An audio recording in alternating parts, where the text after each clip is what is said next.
Hello friends, இன்றைக்கி நம்ம சாஃப்டான ஃப்ளஃபியான இட்லி எப்படி பண்ணுறதுன்னு பார்க்கலாம். இதுக்கு நான் வந்து இட்லி ரைஸ் எடுத்திருக்கேன். இட்லி ரைஸ் வந்து இந்த கப்பில் நான் 3 கப் இட்லி ரைஸ் எடுத்திருக்கேன். அதே கப் அளவில் வந்து 1 கப்பு உளுந்து எடுத்திருக்கேன். நான் நார்மலாக வந்து சம்மர் சீசனாக இருந்துச்சுன்னா இது 4 கப்பு அரிசி எடுத்தால் அதுக்கு 1 கப் உளுந்து எடுப்பேன். 4:1 ரேஷியோவில் எடுப்பேன்.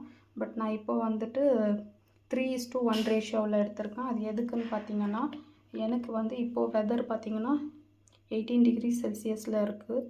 ஸோ ரொம்ப சில்லுன்னு இருந்துச்சுன்னா, வெதர் ரொம்ப கோல்டு இருக்க டைமில் வந்து உளுந்து எப்போவுமே கொஞ்சம் எக்ஸ்ட்ரா ஆட் பண்ணிக்கணும், அரிசி அளவு கம்மி பண்ணிக்கணும். இதுவே சம்மர் சீசனாக இருந்துச்சுன்னா அரிசி வந்து 4 கப்புக்கு 1 கப் உளுந்து போட்டுக்குவோம் ஃப்ரெண்ட்ஸ். இந்த மெஷர்மெண்ட்டில் நம்ம இட்லி ரெடி பண்ணோன்னா எந்த மாதிரி ஃப்ளஃபியாக வருங்கிறது நான் உங்களுக்கு காமிக்கிறேன்.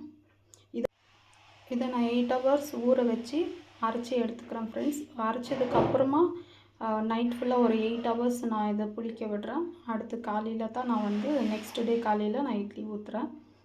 ஓகே ஃப்ரெண்ட்ஸ், பார்க்கலாம் எந்த மாதிரி வருதுன்ட்டு. மாவு அரைச்சி 8 ஹவர் வச்சுருக்கோம். நைட் ஃபுல்லாக இது 8 ஹவர் ஆகிருக்கு. இந்த அளவுக்கு நல்லா புளிச்சு வந்திருக்கு. இது பார்த்திங்கனாலே உங்களுக்கே தெரியும். ஓகே ஃப்ரெண்ட்ஸ், இதை நான் இட்லி பண்ணிவிட்டு நான் உங்களுக்கு இட்லி எப்படி வந்திருக்குன்னு காமிக்கிறேன். ஓகே ஃப்ரெண்ட்ஸ், இப்போ இட்லி சாஃப்டான இட்லி ரெடியாக இருக்குது. பார்த்தாலே உங்களுக்கு தெரியும் இந்த அளவுக்கு சாஃப்டாக வந்திருக்குன்னு. நான் ஓப்பன் பண்ணி காட்டுறேன் பாருங்கள். இந்த அளவுக்கு சாஃப்டாக வந்திருக்கு ஃப்ரெண்ட்ஸ்.